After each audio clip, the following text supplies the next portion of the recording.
Morning class. आज का विषय राजनीति शास्त्र, कक्षा 11, पाठ का नाम कार्यपालिका।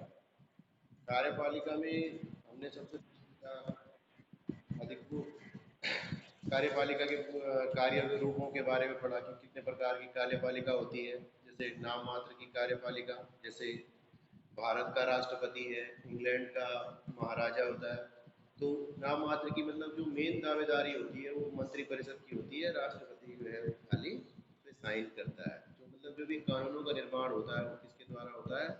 मंत्रिपरिषद के द्वारा। फिर एक होती है वास्तविक कार्यपालिका। वास्तविक कार्यपालिका वो होती है जिसमें जो है कार्यपालिका ही हर कानूनों का निर्माण से लेकर के हर उसमें मुद्दे में अपनी महत्वपूर्ण भूमिका निभाती है। जैसे भारत की मंत्रिपरिषद। मंत्रिपरिषद क्या होती है? ये होती है मंत्रियों का जो समूह होता है। हम यहाँ से क्या करते हैं? निर्वाचन के द्वारा अपने प्रतिनिधियों का चुनाव करते हैं। अभी जैसे हमने 2019 में लोकसभा के लिए वोट दिया, तो उसके बाद जो हमारा सांसद बनेंगे, यहाँ से बने हरिद्वार लोकसभा से बने 5 लोकसभा सीटें हैं हमारे उत्तराखंड में। हमारे उत्तराखंड में 5 सांसद जो है दिल्ली जाते हैं, संसद में बैठते हैं। इसी तरह से जो हमारे सांसद हैं रमेश पोखरियाल निशंक जी हैं आजकल, वो क्या है? मानव संसाधन विकास मंत्री हैं। तो इस तरह से जो है जो प्रत्याशियों को हम जो है यहाँ से मतदान के द्वारा चुन करके भेजते हैं, उन प्रत्याशी वही प्रत्याशी जो है केंद्र सरकार के जो है दिल्ली में जा करके उनके वहाँ पे अपनी भूमिका निभाते हैं।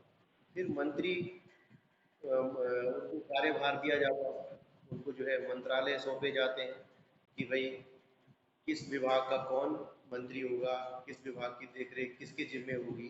तो इस तरह से जो है उनके अंदर विभागों का बंटवारा होता है। तो जो मंत्रियों का जो समूह होता है उसी को हम मंत्रिपरिषद कहते हैं। और भारत में जो है संविधान संशोधन से लेके कानून निर्माण से लेके किसी भी मुद्दे को मंत्रिपरिषद ही जो है डील करती है। उसमें जो है मंत्रिपरिषद की अपनी अग्रणी भूमिका निभाती है। अब है भारत में राष्ट्रपति की क्या स्थिति है। भारत में सबसे पहले जो है एक भारतीय संविधान के अनुसार जो है एक राष्ट्रपति का पद जो सृजित किया गया है कि इसमें जो है राष्ट्रपति की भूमिका क्या होती है कि कोई भी कानून, कोई भी विधेयक तब कानून का रूप लेता है जब उस पे जो है लोकसभा राज्यसभा की पूरी चर्चा के बाद उसको पारित करके जब उस पे राष्ट्रपति के साइन हो जाते हैं, राष्ट्रपति जब हस्ताक्षर कर लेता है, बाद वो जो है कानून बनता है। तो हमारे देश के राष्ट्रपति को कुछ अधिकार उनको दिए गए हैं हमारे देश के राष्ट्रपति। तो कौन कौन से अधिकार हैं? तो कानून संबंधी जो विधायी शक्तियां हमारे राष्ट्रपति की हैं वो कौन कौन सी होती है? सबसे पहले राष्ट्रपति जो है संसद के दोनों सदनों का अधिवेशन बुला सकता है। दोनों जरूरत पड़ने पे दोनों सदनों को बुला सकता है, दोनों सदनों को स्थगित भी कर सकता है अगर आवश्यकता पड़ती है। ठीक। फिर विशेष सत्र भी आयोजित कर सकता है। अगर हमारे देश में आवश्यकता है, विशेष रूप से चर्चा होनी है, तो वो दोनों सदनों की जो है संयुक्त बैठक को बुला सकता है, कभी भी ये उसका अधिकार है। फिर प्रधानमंत्री वो जो है लोकसभा को भी विघटित कर लेनी पड़ती है, क्योंकि जो मंत्रिमंडल का अध्यक्ष होता है वो प्रधानमंत्री होता है। फिर दूसरा अधिक देखो, दूसरी पावर राष्ट्रपति की क्या होती है? कानून का रूप तभी धारण करता है जब उसके राष्ट्रपति करता है। मतलब साथ में राष्ट्रपति को ये भी अधिकार होता है कि वो किसी भी विधेयक को चर्चा के लिए दोबारा वापस भेज सकता है।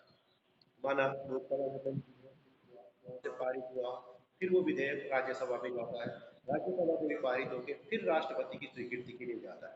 तो राष्ट्रपति अगर नोटिस करते हैं कि भाई इस विधेयक में कुछ खामियां हैं, तो इनको जो है नोट करके या हाईलाइट करके वापस लोग भेज देता है, फिर होती है, फिर वो विधेयक राज्यसभा में जाता है, वहां भी चर्चा होती है। अगर जो है राष्ट्रपति दोनों सदनों से दोबारा पारित होकर विधेयक जब राष्ट्रपति के पास जाता है तो राष्ट्रपति उस पर साइन कर देता है। यानी कि मतलब उसको जो है विधेयक को वापस लौटाने का भी अधिकार है कि अगर उन्हें लगता है कि इसमें थोड़ी कहीं पे कमी रहती है। फिर जो धन संबंधी विधेयक होते हैं, यानी फाइनेंशियल बिल, उनको पेश करने से पहले राष्ट्रपति की स्वीकृति लेनी आवश्यक होती है। कोई भी राष्ट्रपति जो है बजट पे भी नजर रखता है, बंटवारा करता है कि क्या किस तरह से टैक्स होने चाहिए केंद्र के पास, राज्य के पास कौन कौन से होने चाहिए। ये अधिकार जो धन संबंधी विधेयक जब भी पेश किया जाएगा उससे पहले राष्ट्रपति की स्वीकृति अनिवार्य होती है। फिर आप देखते हैं कि हर साल जब वित्त मंत्री बजट पेश करते हैं, बजट होता है जो हमारे देश की साल भर का लेखा जोखा है कि वह साल भर हमने इतना पैसा कहाँ पे हमने लगाना है, किस क्षेत्र में हमने छूट देनी है, कितना टैक्स हम किस में लगाना है। तो उसके लिए जो है एक बजट तैयार किया जाता है। हमारे यहाँ जो है दो बजट होते हैं, एक बजट होता है और एक बेटा रेल बजट होता है, रेल मंत्री अलग से पेश। उस समय जो है राष्ट्रपति क्या करता है, दोनों सदनों की बैठक को बुलाकर उसको संबोधित करता है। फिर अध्यादेश माने कभी देश में कोई संकट आ गया तो राष्ट्रपति क्या करेगा, जारी करके उसको जो उसका निर्णय होगा वो उस समय क्या होता है एक कानून के रूप में काम करता है। ठीक है। फिर यदि किसी व्यापार पर प्रतिबंध लगाना है तो उससे पहले क्या होता है, मतलब जैसे राज्य है, कोई भी राज्य है, हमारा राज्य हम पे प्रतिबंध लगता है, किसी चीज को जो है अपने यहाँ आने से रोक रहे हैं, उससे पहले क्या करनी पड़ेगी हमें, राष्ट्रपति से स्वीकृति लेनी पड़ेगी। फिर राज्यसभा में राष्ट्रपति का अधिकार देखो, राज्यसभा 12 सदस्यों को राष्ट्रपति मनोनीत करता है। बाकी तो हमारे चुने हुए जो विधानमंडल विधानसभा के जो सदस्य होते हैं या लोकसभा के जो सदस्य होते हैं वो अपने में से चुन के राज्यसभा के लिए सदस्य भेजते हैं। लेकिन राष्ट्रपति जो है 12 सदस्यों को जो है राष्ट्रपति मनोनीत करता है राज्यसभा में। ये सदस्य जो है विज्ञान साहित्य के क्षेत्र में जो है बड़े विद्वान होते हैं ताकि जो है हमारे देश को इनकी सेवाएं भी मिल सके। तो इस तरह से 12 सदस्यों को राष्ट्रपति कहाँ राज्यसभा में मनोनीत करता है और 2 सदस्यों को लोकसभा में। अगर हमारे यहाँ जो है अल्पसंख्यक जैसे एंग्लो इंडियंस लोग हैं उनको अगर प्रतिनिधित्व तो नहीं मिल पाता है, माना कोई ईसाई सदस्य जीत के नहीं जा पाता है लोकसभा में, इस स्थिति में जो है राष्ट्रपति 2 सदस्यों को जो है लोकसभा के लिए भी मनोनीत करता है यदि उस समुदाय को उचित प्रतिनिधित्व प्राप्त हो। मैं पहले ही बोल चुका हूँ, अगर मान लीजिए ऐसा कुछ समुदाय है और उस समुदाय का कोई प्रतिनिधि वहाँ लोकसभा में नहीं, तो राष्ट्रपति को अधिकार है कि वो जो है उसके 2 सदस्यों को जो है लोकसभा में मनोनीत करे। ठीक है बेटा। फिर अब है राष्ट्रपति की कार्यपालिका संबंधी। अब राष्ट्रपति की कार्यपालिका संबंधी कि सबसे पहले जो है राष्ट्रपति को जो है कार्यपालिका का अध्यक्ष माना जाता है और उसने कार्यपालिका की सभी शक्तियां प्रदान की। ठीक। और अब वो राष्ट्रपति जो है भारत की तीनों सेनाओं का प्रधान होता है। सर्वोच्च सेनापति जो होता है राष्ट्रपति, उसी के अधीनस्थ होता है।